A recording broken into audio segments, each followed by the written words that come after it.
Сегодня в студии «Вечернего экспресса» советник президента Республики Абхазия Амиран Лагвилава. Тема – восстановление международного Сухумского аэропорта, которое может начаться уже в ближайшее время. Добрый вечер. У нас в гостях сегодня Амиран Лагвилава, советник президента, которому, как мы знаем, было поручено заниматься восстановлением Сухумского аэропорта. Мы, собственно, об этом сегодня и пригласили вас поговорить. Большое спасибо, что нашли время прийти к нам. Спасибо огромное за приглашение. Добрый вечер. Амиран, первый вопрос к вам такой. Еще в ноябре прошлого года было заявлено, что российская компания Airport Development заявила о намерении участвовать в реконструкции Сухумского аэропорта. Скажите, пожалуйста, это намерение так и осталось намерением или уже воплотилось в какие-то там более конкретные формы? Хорошо. Все мы знаем, что после подписания большого договора в Сочи в конце прошлого года о стратегическом союзничестве с Российской Федерацией компания Airport Development выступила с предложением, и наш кабинет министров, правительство Республики Абхазия выступило с предложением открыть авиасообщение между Россией и Абхазией, вообще, в принципе, открыть это авиасообщение. После этого 14 ноября было подписано соглашение о намерениях между правительством Республики Абхазия и компанией Airport Development о намерениях по сотрудничеству в части развития международного аэропорта имени Арзенда в городе Сухум. Совместная работа уже ведется, и в самое ближайшее время, я думаю, что президенту будет представлен предварительный план развития и модернизации аэропорта. Когда могут начаться конкретные шаги по восстановлению аэропорта?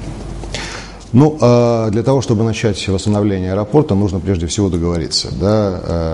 Вообще, по оценкам и с нашей стороны, и со стороны компании-инвестора, полная реконструкция займет порядка 1,5 лет.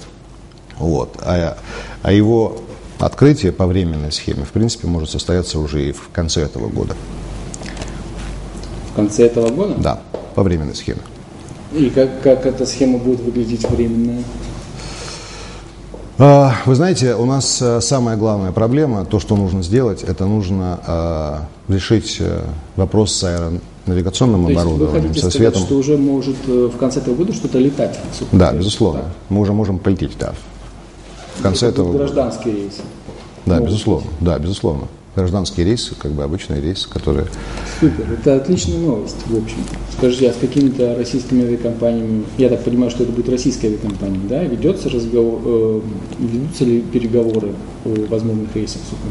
Мы ведем переговоры с различными авиакомпаниями, и хочу вам сказать, что, в принципе, каких-то особых проблем мы не наблюдаем в том, чтобы летать... Международный аэропорт имени Арзенда в городе Сухум. Они не спрашивают, примерно сколько там у вас жителей, чтобы оценить примерно?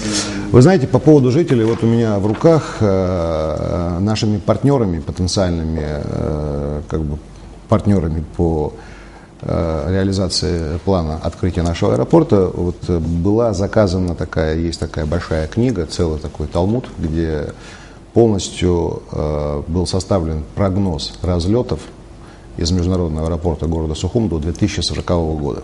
Да, более того, эта работа была произведена, здесь даже сказано по месяцам, по городам.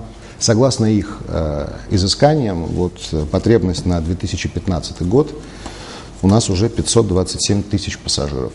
Это очень хорошая цифра. Сколько будет стоить восстановление аэропорта? Знаете, на сегодняшний день расчет инвестиций пока только лишь ведется. Мы можем абсолютно точно судить на сегодняшний день о масштабе инвестиций с абхазской стороны. Если уже мы говорим о том, что вся аэродромная часть, она в любом случае должна принадлежать Абхазии и только Абхазии. Речь идет о взлетно-посадочной полосе, о подскосных сооружениях, аэронавигации, техническом оборудовании. Согласно последним расчетам, которые были сделаны компанией «Аэропроект», общая стоимость инвестиций в аэродромную часть составляет порядка 1 миллиарда рублей. Полный проект, сейчас тоже рано об этом говорить, потому что подсчет пока еще ведется, но речь идет о том, что это будет не сразу, это будет несколько этапов. То есть мы можем полететь по временной схеме.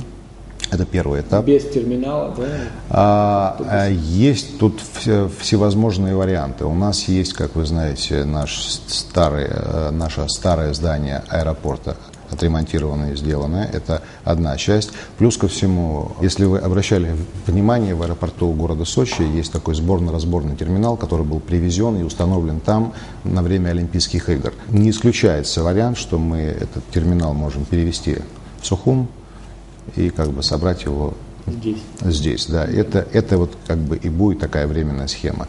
Когда мы говорим о втором этапе, второй этап это уже строительство, это как бы более сложный процесс, это будет строительство нового современного терминала со всеми службами, необходимыми для пропуска, приема пассажиров и всего остального. И третий этап это уже полное развитие всей аэропортовой и приаэропортовой инфраструктуры, включая гостиницы, места отдыха, построение комбината бортового питания и всего остального. Я бы хотел вас еще раз спросить об этой формулировке, которую вы тоже только что упомянули в своем ответе. Взлетно-посадочная полоса, а также диспетчеризация остается за Абхазией. Что это вообще означает? Означает это следующее. Во всех странах мира, да, с приходом инвестора, который как бы занимается управлением аэропорта и чем-либо еще, в любом случае взлетно-посадочная полоса – это стратегическая вещь. Более того, она у нас двойного назначения, как вы знаете, у нас там как бы еще есть и военная некая составляющая. Она в любом случае остается в компетенции Республики Абхазия и как бы страны, там, где находится этот аэропорт. Вопрос аэропорта, он не новый для нашего общества. Последние 10 лет он уже возникал несколько раз на моей памяти.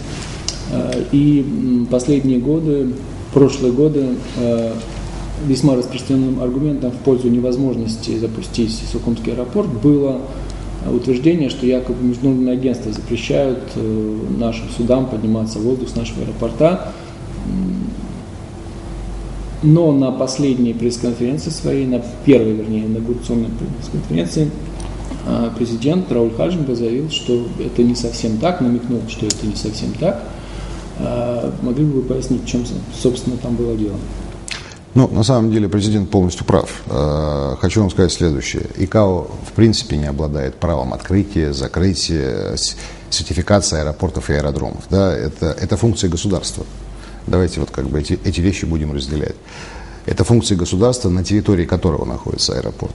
Порядок таков вообще, в принципе. Нужно восстановить аэропорт, сертифицировать его и опубликовать информацию об этом аэропорте в сборнике аэронавигационной информации России и стран СНГ. Рассылка этого документа производится уже дальше во все страны мира, в том числе и в штаб-квартиру ИКАО в Канаде.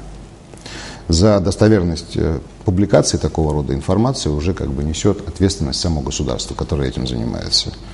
Такая публикация и является правом эксплуатировать аэропорт города Сухум.